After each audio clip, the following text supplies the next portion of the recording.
Amigos y amigas de La Respuesta, me han oído ustedes muchas veces hablar de la importancia de cuanto viene ocurriendo en Brasil, sobre todo en ocasión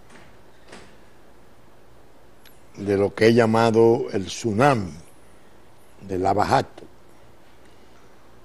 un escándalo descomunal que la justicia brasileña manejó y está manejando, que involucró a políticos, funcionarios importantes de aquel país, que sirvió de base para persecuciones innegables, una de ellas, la más señera, la de Luis Ignacio Lula da Silva, el legendario líder del Partido de los Trabajadores, que según todas las encuestas y el parecer generalizado del Brasil, en las elecciones de octubre sería seguro presidente, pero que está pendiente de que un último recurso desesperado, casi de pura forma, de trámite, el Tribunal Supremo lo apruebe. Todos los indicios son de que no lo va a aprobar. Y eso implicaría que ya lo inhabilitarían para la candidatura presidencial de Brasil por el Partido de los Trabajadores. Ese ha sido un tema de atención mundial. Claro, en La Respuesta tenemos decenas de programas tratándolo en el ángulo ya de la construcción, las grandes empresas constructoras de Brasil, casi paraestatales, Odebrecht, Andrade Gutiérrez y otras más, que se derramaron por América Latina y hasta pararon en África, con el apoyo de su Banco de Fomento y Desarrollo, precisamente en los tiempos en que Luis Ignacio Lula da Silva era un presidente espectacular de aquel país. Ahora bien, en los últimos meses el asunto se ha enrarecido aún más. Y diría que en la semana ocurrió algo que yo diría puede ser más que un síntoma aislado de trastornos severos, una especie de síndrome, de síntomas complejos de una gran tragedia.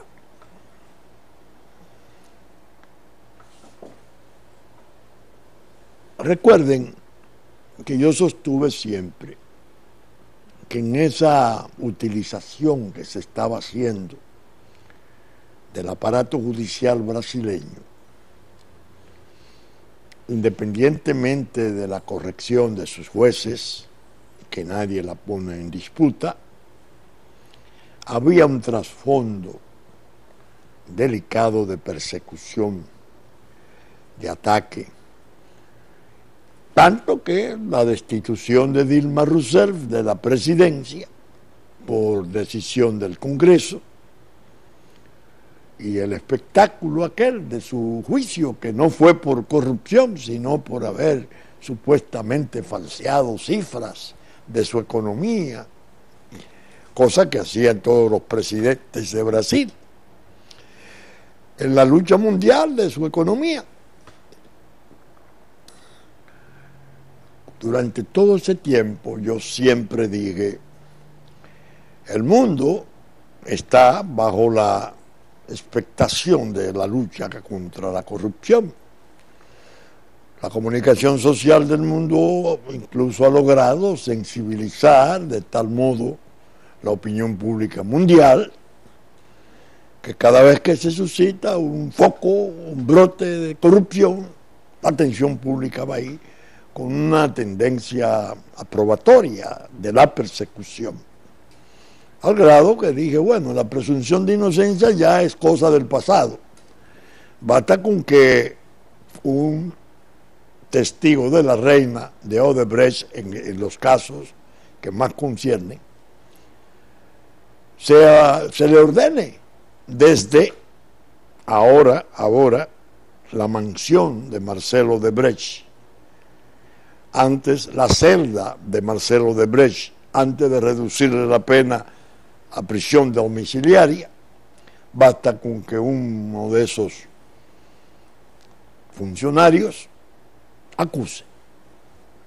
Y desde que acusa y presenta cargos, la opinión pública mundial sabe que eso es, que debe de ser así, aunque no sea tanto como se dice, pero sí debe ser así. Y sobre todo está la sospecha de que es un instrumento del poder para castigar, perseguir, establecer condicionamientos y introducir iniciativas que influyen en la composición del poder. Eso es complejo.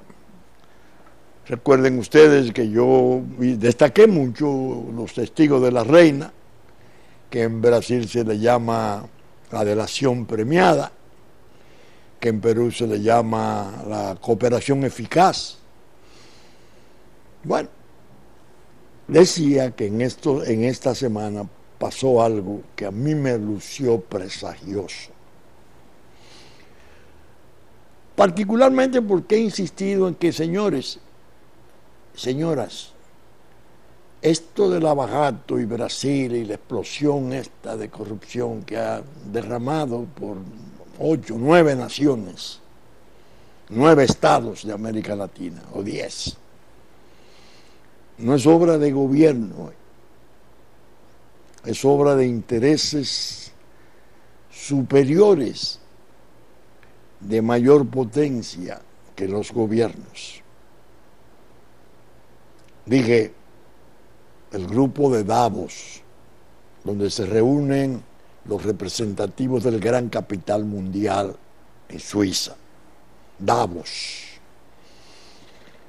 ha estado muy resentido y espantado con el otro fenómeno de las economías emergentes, las BRIC, Rusia, India, China, África del Sur y Brasil. Esos intereses enormes de dominio mundial están detrás de ese desmantelamiento del sistema de partidos políticos y de la destrucción de todo el liderato político de Brasil.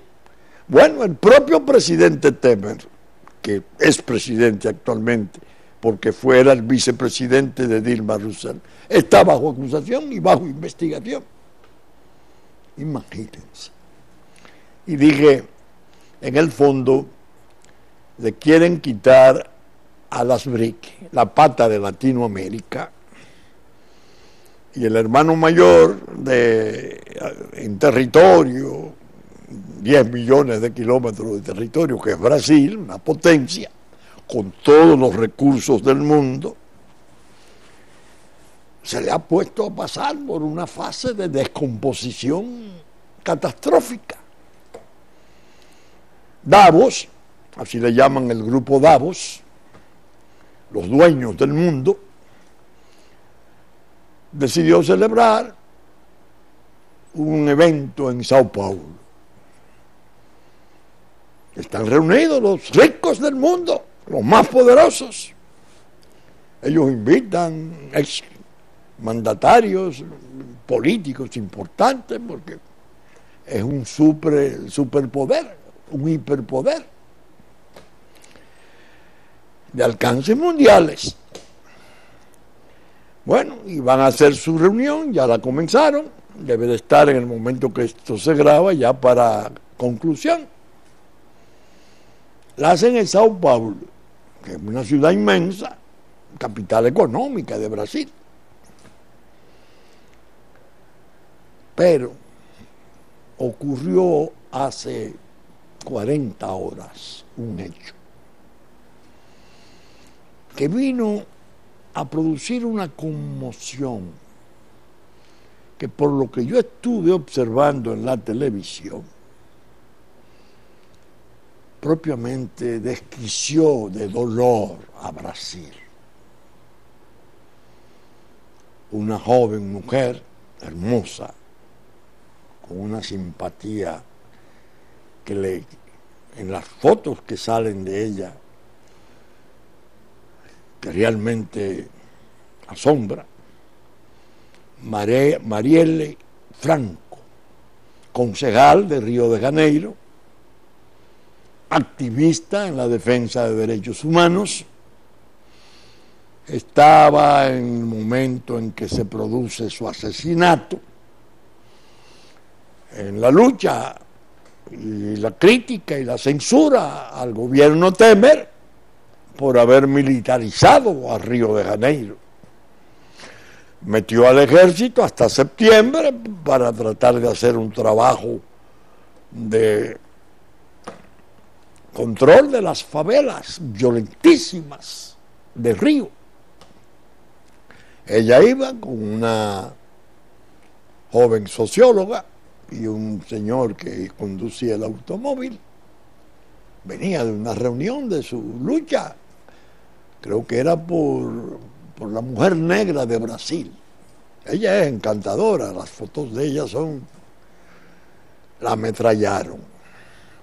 Un carro en paralela, 5 balazos y muere. Murió también el conductor del vehículo, que parece que era su asistente. Afortunadamente, la otra joven pudo sobrevivir con heridas leves. Decía, lo que vi como dolor cuando Río se tiró a la calle con motivo de la muerte de esta joven dirigente popular, sentí como si estuviera viendo, conociendo, como entonces se podía conocer el estallido de Bogotá a raíz del asesinato de Jorge Eliezer Gaitán, que fue una cosa que espantó al mundo, el Bogotazo. Yo vi eso y dije, aquí en Brasil va a pasar algo muy grave. Esto tiene un significado, esto es un presagio, aquí está ocurriendo algo que va a repercutir en toda América. ¿Quién asesina a esta joven? Marielle Franco. Marielle. ¿Quién? Se podría pensar, bueno, el ejército, porque ella combatía su presencia y la militarización de Río de Janeiro. Pero sería muy ingenuo pensarlo así. Hay otros factores. El más peligroso, los carteles de la droga. Los carteles de la droga que tienen expresiones en Brasil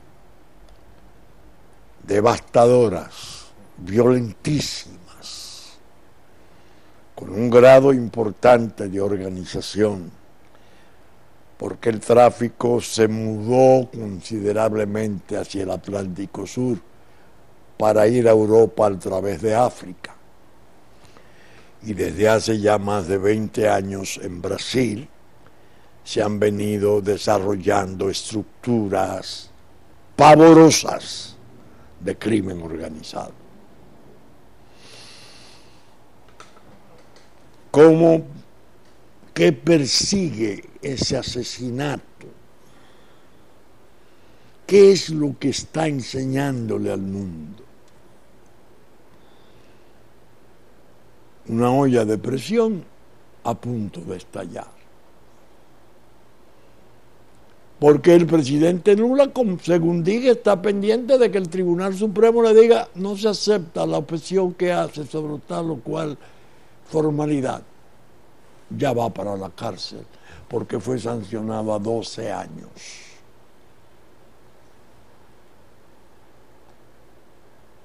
El presidente Temer está bajo acusación grave y una considerable parte de su Congreso también bajo percibimiento de haber participado en todas las maquinaciones dolosas. ¿Quién mata a la joven Marielle Franco en el momento en que daba sesión en Sao Paulo? Buena pregunta, difícil respuesta, a menos que no se incurra en el error de conjeturar, que resulta tan indeseable y tan inconducente cuando se trata de temas de esta naturaleza. ¿Qué pasa? ¿Qué pasa en Brasil además? Que desde allí, primero desde una celda de un penal y después desde una mansión, un joven hombre inmensamente rico que fuera condenado a 19 años y que se fue negociando para que fuera revelando, fuera diciendo las cosas que tenía que decir o que no decía, pero que debía decir, y se ha ido dosificando todo lo que él ha suministrado a la autoridad, no solo de Brasil, sino de Ecuador, de Perú, de Venezuela, de México, República Dominicana, Argentina, y el asunto sigue efervesciendo. Por ejemplo, Ecuador. Hay una disputa dramática, tremenda, porque un líder yo diría sensacional, que gobernara 10 años a Ecuador, Rafael Correa, fundador del partido Alianza País, ha entrado en un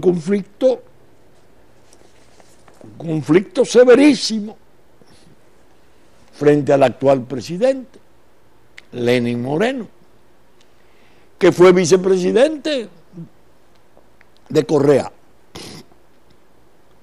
pero que se ha separado considerablemente de los patrones de conducta, de las concepciones, de las ideas, de los propósitos y de la forma de operar de Rafael Correa. Entonces se presenta una situación como esta. Fíjense que lo quiero tratar haciendo el análisis, más que el análisis, la observación transnacional del asunto. Odebrecht pide disculpas a Ecuador por escándalo de millonarios sobornos. Óigame, Odebrecht pide disculpas a Ecuador y le dice que está en un proceso de regeneración a escala mundial, que sus empleados ya fueron despedidos, todos los de la etapa anterior, que tienen propósitos regenerantes, de progreso ético, y que determinadas obras paralizadas y otras por hacer, ellos están en la disposición de ayudar a Ecuador. Pero, dice el señor, uno de los declarantes, que en Ecuador ellos dieron dinero para campaña y dieron dinero a políticos por soborno. Tienen una prueba, al parecer. El vicepresidente Glass, que ganara con Moreno ahora, hará cosa de un año, las elecciones, está preso. Precisamente por cargo fundado en revelaciones de Marcelo Odebrecht y su equipo. Pero hablan de 35 millones de dólares que entregaron allí. Jorge Glass era el presidente. Y el excontralor Carlos Polit, prófugo en Estados Unidos. Le dicen, no son 50, no son 35 millones. Fueron 50 millones de dólares. Cuando yo leí las noticias, el Diario Libre reprodujo algunas, el Nuevo Herald también, sobre el tema. Digo, están preparando la ofensiva contra Rafael Correa y van a usar el instrumento del proceso penal. Y va a ser el aliado por excelencia de la justicia, entre comillas, Marcelo Odebrecht otra vez. ¿Por qué dicen que no son 35 sino 50? Parece que hay un diferencial de 15. ¿A quién se lo van a atribuir? ¿Qué viene como disturbio, como tensiones peligrosas en Ecuador? Pero eso no es nada. Jorge Barata, peruano, no, el hombre que estuvo en Perú representando a Odebrecht largo tiempo. Cuando interrogan, no se sabe por qué, nuevamente, ya en su mansión, a Marcelo Odebrecht, le preguntan por el Perú. Y dice, bueno, Perú, quien sabe realmente cómo se hicieron las cosas allá fue Jorge Barata. Pregúntenle a él. Eso le bastaba a Marcelo Odebrecht. Ay Dios, qué terremoto. Barata da unas declaraciones y complica al propio presidente Kuczynski, actual, al expresidente Toledo, al expresidente García, Alan García, al expresidente Omar Ollanta, Dios mío, y su esposa, a Keiko Fujimori, la hija líder del partido de Alberto Fujimori. Es decir, un presidente en ejercicio, 3 expresidentes y la líder cabeza de la oposición de Perú quedan por las declaraciones de Jorge Barata, el hombre que señaló Marcelo Odebrecht, en condiciones de producir un auténtico terremoto, repito, en Perú. ¡Qué serio! Yo, en la respuesta, me cuidé siempre de decir, y así lo hice constar en mi pregunta, el blog, la pregunta. La delación premiada es de origen sajón. Fueron los ingleses los que la desarrollaron en el origen. Siempre se fue admitiendo en los crímenes y delitos relativos a la seguridad del Estado, los complots, las insurrecciones, las sediciones, las violencias contra el poder. son regularmente crímenes y delitos de conciencia. Pero después, al pasar los años, se fue derramando sobre otras áreas de la convivencia. La pusieron en aduanas para las bandas del contrabando. Y claro, el crimen organizado, se hizo tan potente que incluso en Estados Unidos los famosos papeles de Valachi sirvieron para demostrarle la existencia de su Cosa Nostra, de su mafia, que Edgar Hoover, que fuera jefe de FBI durante 48 años, se empeñaba en desmentir que existiera. Valachi dio todas las revelaciones y ahí fue donde por primera vez el senador Kefauver, que fue un insigne senador norteamericano, hicieron los programas antimafia.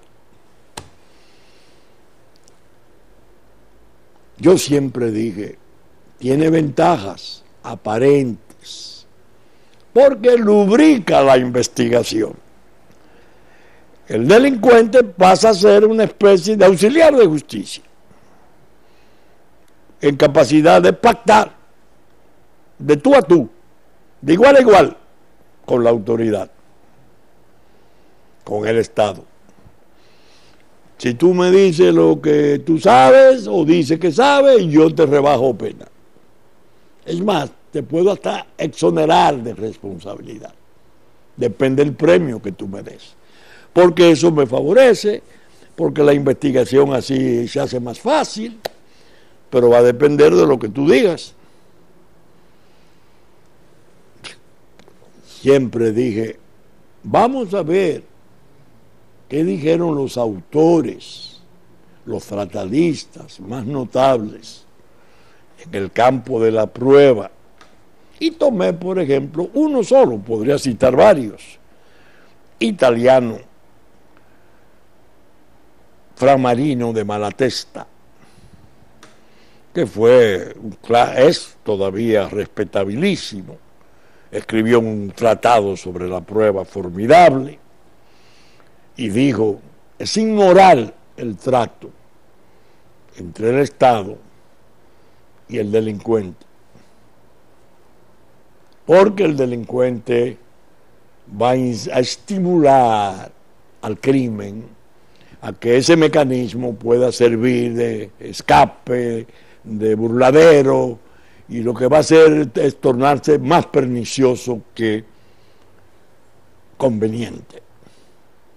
Decirlo en aquel tiempo, cuando lo dijera el profesor Flamarino, era realmente chocante. Yo que desde hace 64 años he estado bregando con los problemas, tengo en mi archivo, en mis anaqueles, textos sobre pruebas donde los tratadistas ya decían cuidado, cuidado. Efectivamente, degeneró la utilización del mecanismo, se generalizó y ha pasado a la política partidaria, a la composición de los poderes. Y ya lo vemos derrocando presidente, encarcelando presidente, armando un tollo inmenso que a la larga a la sociedad le produce satisfacción porque la comunicación social la tiene bien convencida de que eso es justicia. Pero para los que piensan y han escrito y han rumiado el asunto, el instrumento es peligroso. México, que lucía distante de los problemas de Odebrecht, un funcionario de Pemex, no, ya se está moviendo con motivo de las elecciones que están en unos meses, ya están imputando a Pemex, ya se le están tratando de acercar a uno de los 4 candidatos esenciales. Y nosotros tenemos 14 figuras públicas bajo proceso. Correcto. Pero hay un área, un ámbito desconocido, porque el Estado nuestro, contrario a lo que hizo Perú, que expulsó deshonrosamente a Odebrecht, y ahora Odebrecht le está respondiendo. El propio Ecuador le piden excusa. Con nosotros se pacta. Se llega a un acuerdo de procuraduría. Mientras se acusa al presidente de la República, se pone bajo acusación criminal.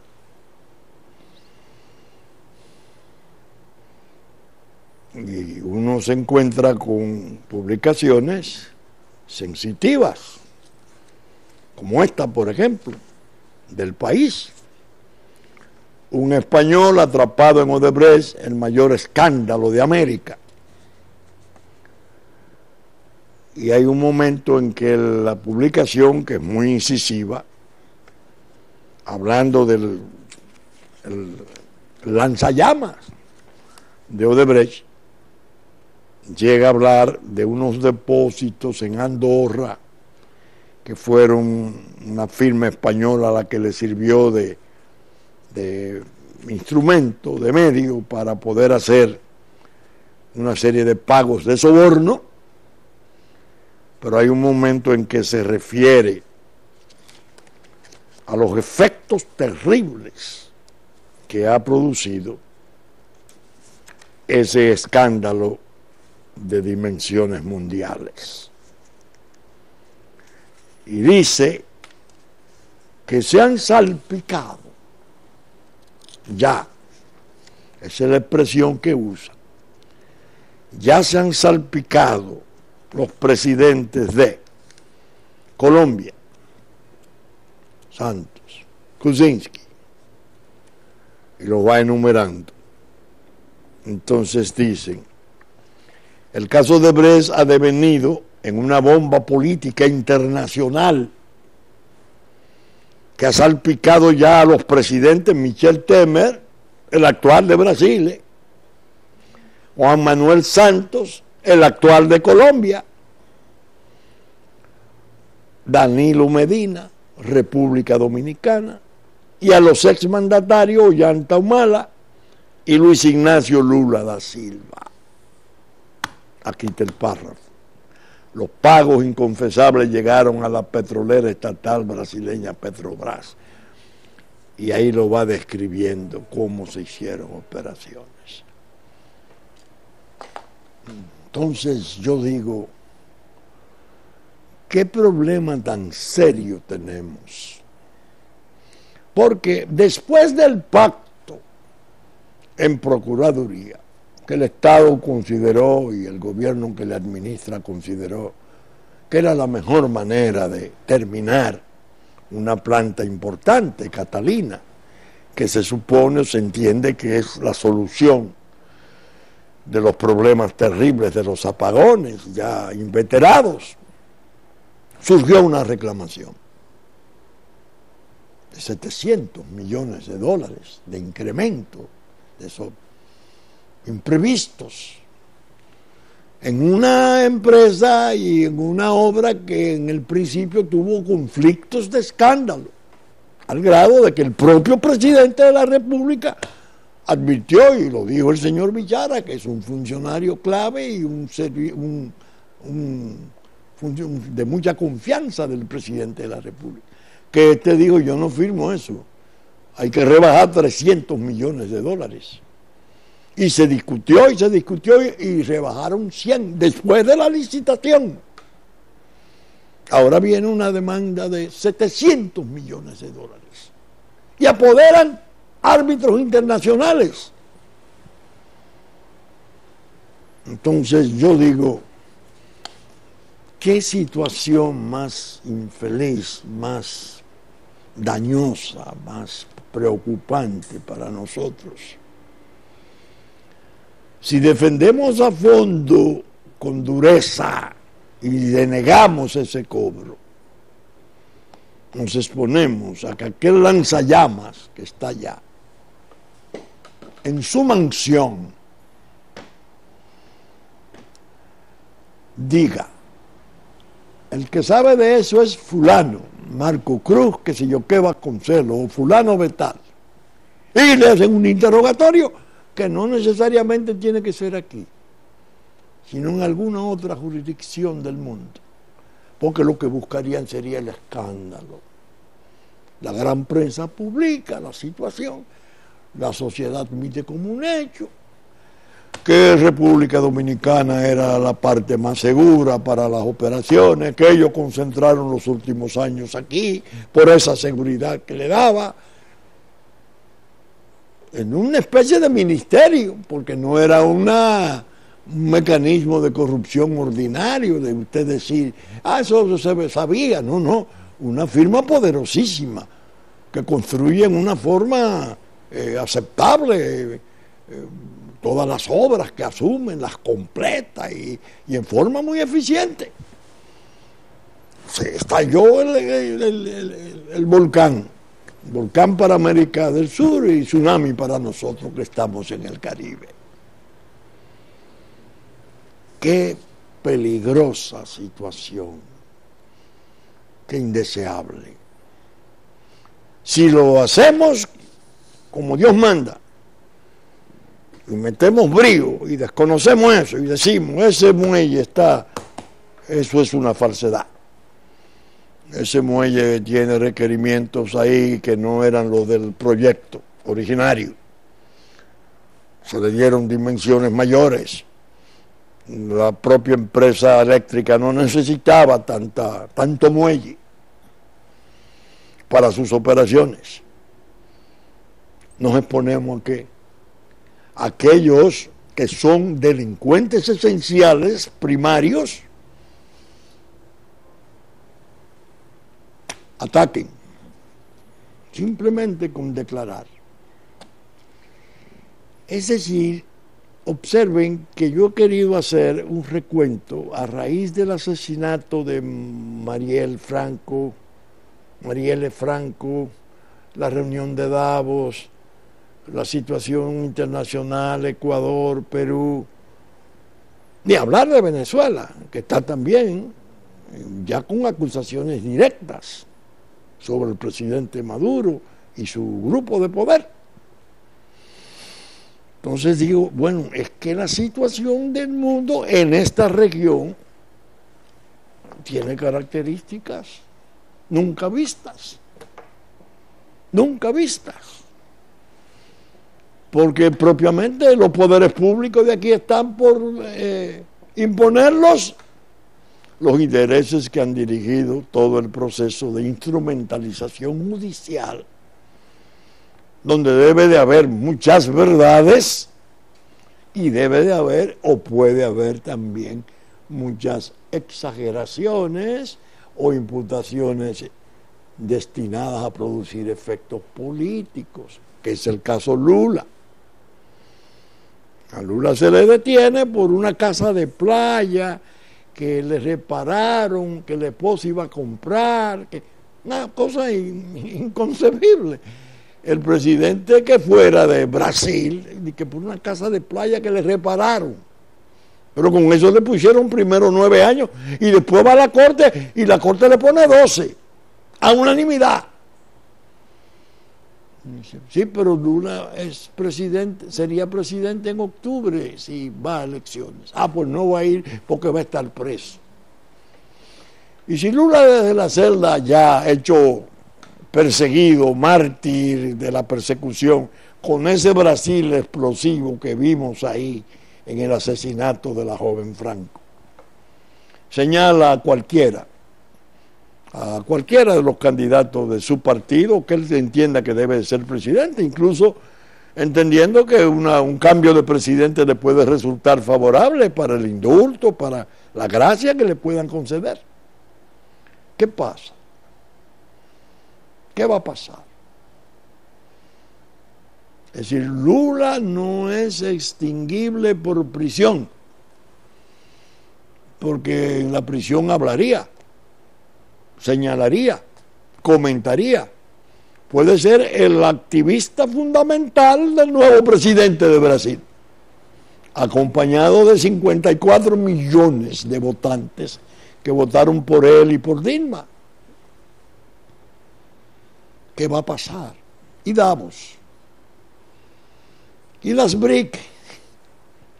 Fíjense que lo que he querido es hacer un recuento para que se entienda cómo la conflictividad ya no es insular, ya no es, diríamos, algo propio de cada país. No, la conflictividad es mundial, mundial.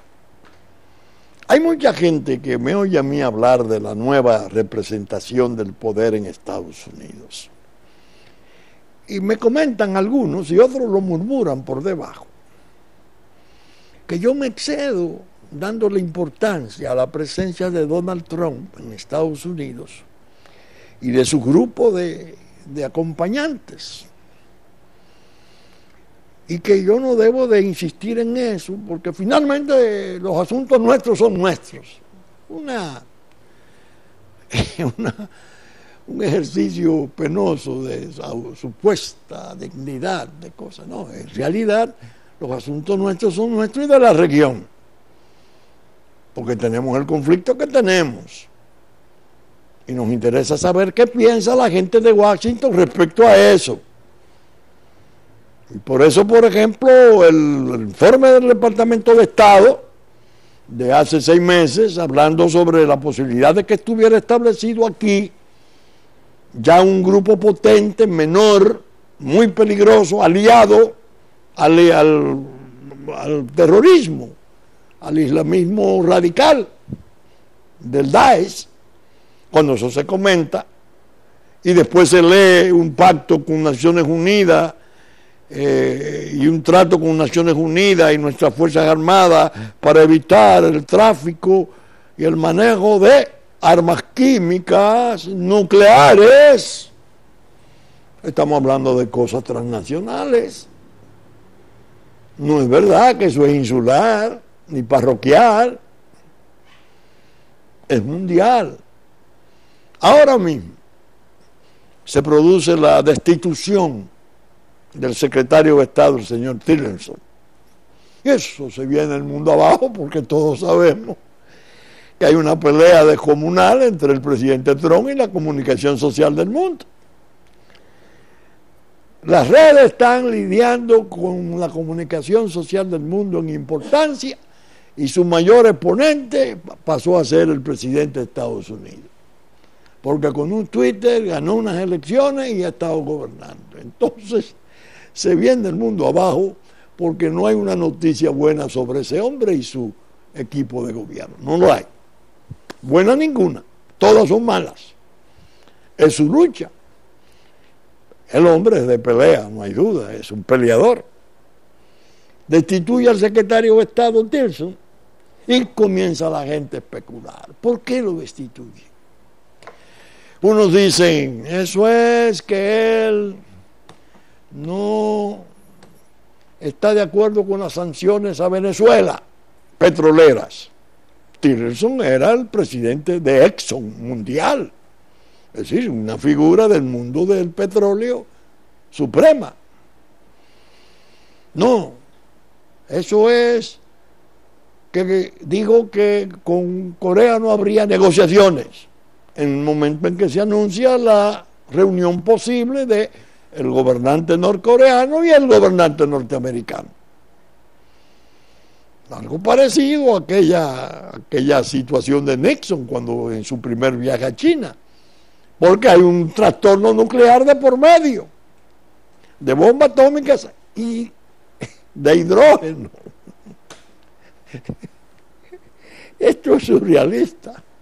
Esto es para no creerlo. Uno puede pensar que es una pesadilla, un sueño, algo por el estilo, pero que no puede ser tan realidad como lo es.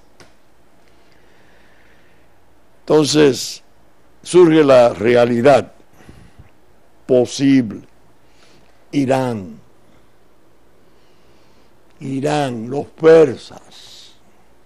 los persas de la antigua historia, de siempre. El pacto que se hizo con el presidente Obama, el presidente Trump no lo aprueba, entiende que le dieron facilidades enormes, le restituyeron cientos de miles de millones de dólares, comprometiéndose a abandonar su programa de desarrollo nuclear solo por 15 años. Pero el presidente Trump llega y dice que no hay lugar del Oriente Medio donde haya guerra y donde haya problemas que no esté Irán participando, apoyando a través de Hezbollah todos los conflictos. Y que hay que modificar ese acuerdo y hay que poner condiciones más estrictas, bueno, y se arma el lío enorme con Irán. Entonces uno dice, eso que ocurre allá no lo podemos ver como un fenómeno distante, casi invisible de tanta lejanía. No, tiene mucho que ver con las actitudes, con las posiciones de ese gobierno hacia la región.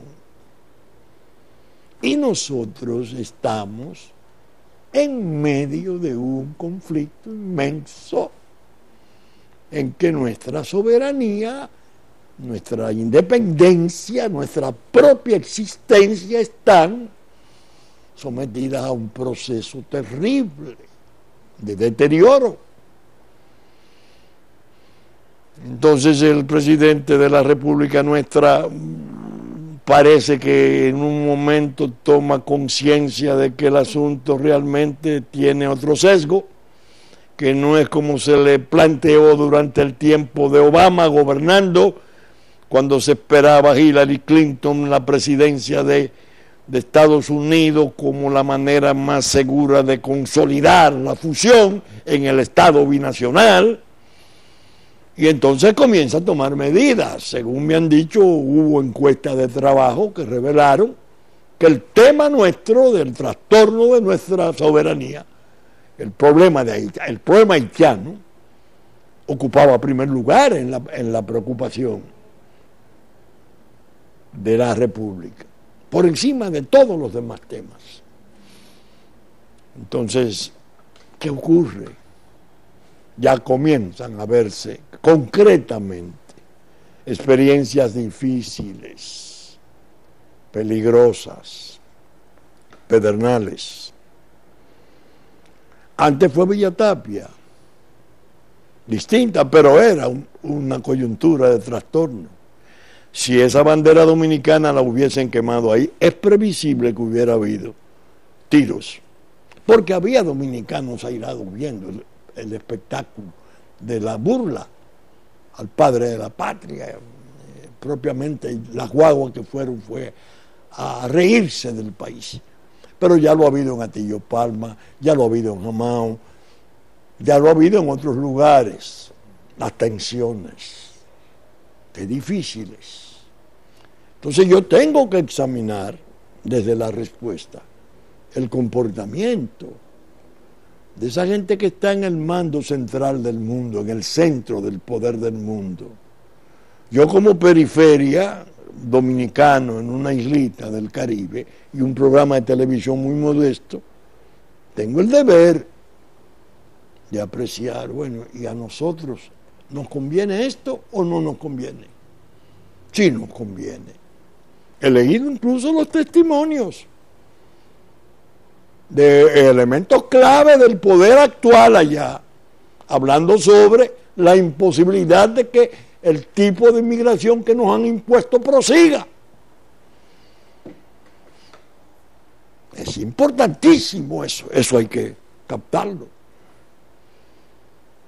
Sabiendo todas las acechanzas, sabiendo todas las debilidades que tenemos,